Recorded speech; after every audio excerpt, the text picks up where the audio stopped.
Hello guys, welcome to my YouTube channel Shiv Kumar News. Here I am only reading the Hindu newspaper. My purpose and aim is improving my knowledge and English only, nothing else. Therefore, please support and guide me. This is our today article or editorial. What are the big objections to new advocate bill? Why has the Advocates Amendment Bill 2025 been retracted for now? Why is the Bar Council of India peeved with some of the proposed changes? Why are some of the amendments being seen as an effort to undermine judicial independence? A key point of contentions in the bill is its proposed ban on strike and boycotts by lawyers. In this article or editorial written by Ara Tarika Bahumik, the story so far. On February 22, the Centre withdraw the contentious Advocate Amendment Bill 2025, stating that a revised version incorporating public feedback will be introduced. The bill sought to amend the Advocate Act 1961. However, its introduction faced strong opposition from section of the bar. The government's decision to retract the bill followed a letter from the Bar Council of India (BCI) to Union Law Minister Arjun Ram Meghwal pointed out that the proposed amendment threatened the autonomy and independence of the bar. What is the objective of the bill? The Law Ministry underscore the need to amend the 1961 Act to address contemporary challenges and align that the legal profession with global best practices. It pointed out that seismic shift in the legal landscape necessitates reform to better equip lawyers for a rapidly evolving world. The draft will come over a year after the introductions of the Advocate Bill 2023, which was passed to eliminate doubts and curb superfluous enactments in existing statutes. Are lawyers allowed to go on strike? A key point of contention in the bill is its proposed ban on strike and boycott by lawyers, citing their disruptive impact on judicial proceedings. It introduces Section 35A, explicitly prohibiting advocates and bar associations from abstaining from court work. Violations would constitute misconduct, subjecting offenders to disciplinary action under the 1961 Act and the Bar Council of India rules. In rain, lawyers staged protests against the Advocates Amendment Bill 2025 in Ajmer on February 21. 1975. However, the bill clarified that the restriction does not apply to strikes that do not impede the administration of justice and rare intent to address legitimate concern about professional conduct, such as working conditions or administrative issues. Senior advocate Chandar Lal underscored that strikes are a legitimate means for lawyers to voice grievances.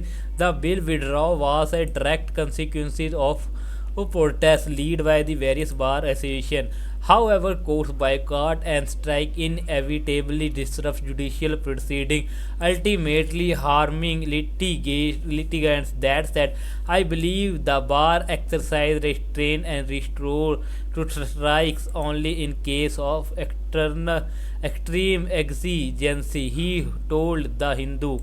Echoing similar sentiments, Advocate Nipun Saxena pointed out that strike have historically served as a powerful tool for the legal fraternity to oppose state excesses.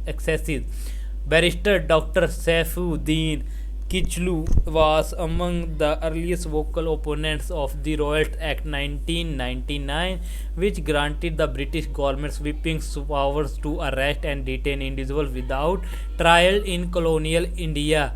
He organized widespread boycott of British court by Indian lawyers. Lawyers have long stood at the first line of defense in safeguarding the rule of the law and preserving constitutional value, he added. is their executive control. The proposal law allows the center to nominate up to three members to the BCI alongside its existing member, the Attorney General, Solicitor General, and representatives from the State Bar Council. The BCI has strongly opposed this provision, calling it draconian and arbitrarily inserted.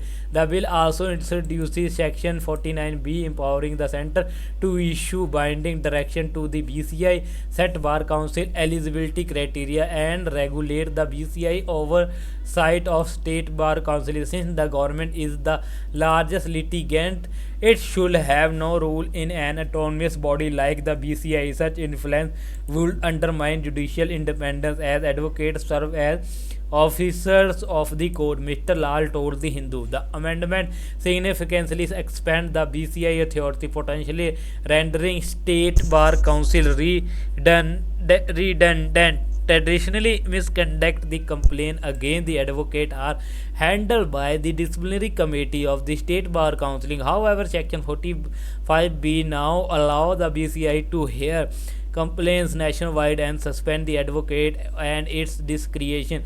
Additionally, Section 48B empowers the BCI to dissolve the State Bar Council and replace it with the committee if it deems the council ineffective. Mr. Saxena argued that these changes undermine the federal structure of the 1961 Act.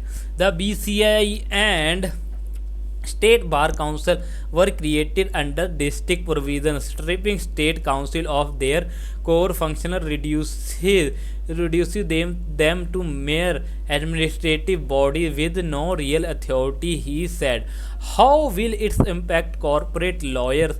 The bill expands the definitions of legal practitioner under Section 21 to include the lawyer associate with foreign law firms, corporate entities, and practicing advocates. If grant statutory recognition to corporate lawyer working in law firm and as in-house counsel, a long-standing demand that has gained momentum in recent years. Additionally, the bill empowers the center to formulate rules governing the entry of foreign law firms and lawyers into India. This has faced strong opposition from the BCI. The Bar Council of India rule for registration and regulation for foreign lawyers and foreign law firm in India 2022 law foreign lawyer and firm to practice law in India on a reciprocal basis. However, these rules were later challenged before the Delhi High Court, with petitioners arguing that the BCI lacked the statutory mandate to permit such practice. This proposed change would have had little impact on corporate lawyers in law firms, as most are already licensed advocates. However, its implications are far more significant for in-house counsel. A crucial question is whether this move intends to gradually blur the distinction between the advocates and legal practitioners. For instance, would in-house counsel be granted rights of audience before courts, arbitral tribunals, and other judicial fora? Moreover, it could have definitely settled the long-standing debate on whether legal privilege extend to advice provided by in-house counsel to their employers. Mrinal Ojha, partners at Solarise Legal, told The Hindu. He further pointed out that while the structured entry of foreign law firm into India is a welcome development, the proposed framework remains ambiguous. Jurisdictions like Singapore serve as valuable precedents, having successfully balanced the interests of international law firms and domestic legal fraternity. However, for any regulation introduced by the center to be effective, they must be formulated in consultation with all key stakeholders. The BCCI bar BCI, Bar Association, and the legal community at large. Mr. Ojha added, what is the way forward? The bill withdraw is a welcome step, and one hope that inclusive dialogues will lead to meaningful reform. Any changes must safeguard judicial independence and the autonomy of regulatory bodies, Mr. Lal stated. Mr. Saxena further underscored the need to consult High Court before implementing any reform, not noting that Section 34 of the 1961 Act empower them to regulate the practice of the advocate before them and subordinate courts. So guys, this is today video. Please like, comment, share, and don't forget to subscribe my YouTube channel for further more update and more video. Press bell icon for notification. Thanks for watching video. We meet in tomorrow on next video. Jai Hind.